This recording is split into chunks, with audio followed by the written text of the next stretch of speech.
show you how to redirect the folder sa ating client. We have here sample. We're going to rename this one into CSS12.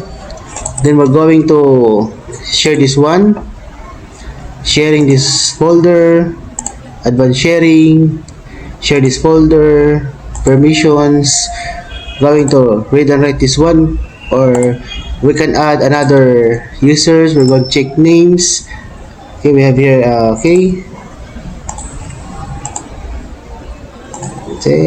ED as administrator, check names. We have here the two. We're going to add this one, which is the administrator and administrator. Okay, full control this one, apply, then okay, apply this one, apply. Then we're going to share this one, everyone, then add, read and write, share this folder.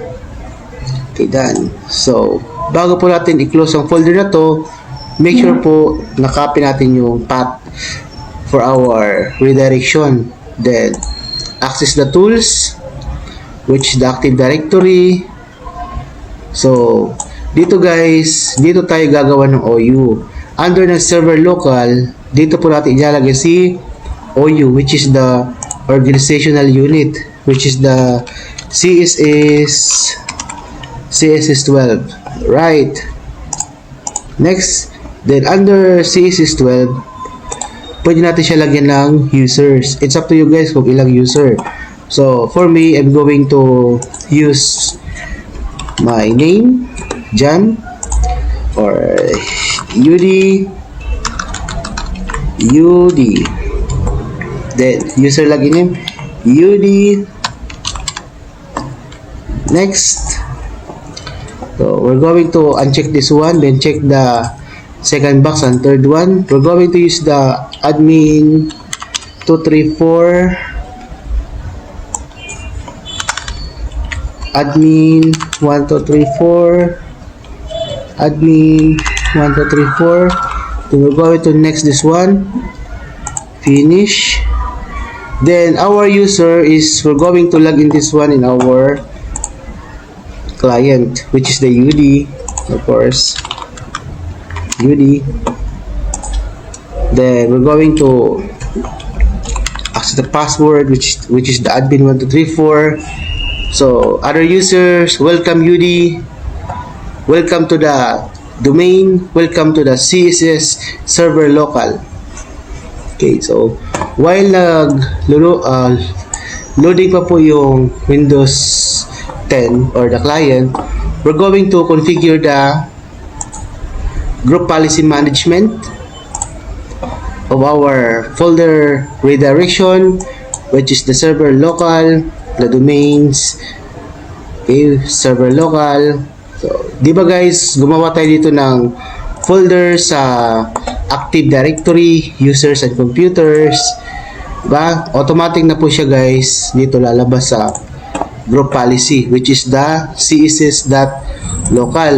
Then we're going to create a GPO in this domain. What is GPO? So pag sinabi natin GPO, it is the group policy object.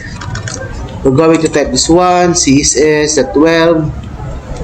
Then we're going to tap OK.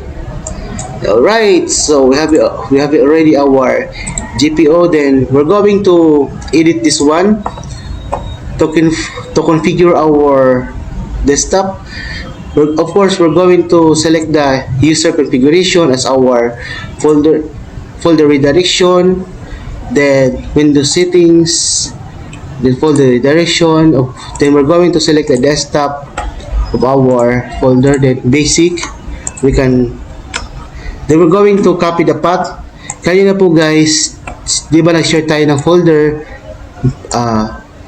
We're going to copy the path, then paste the path in this area, then apply, then yes. Okay, so patapos po is we're going to access the command, which is the cmd JP update, which is the JP update /force. Alright.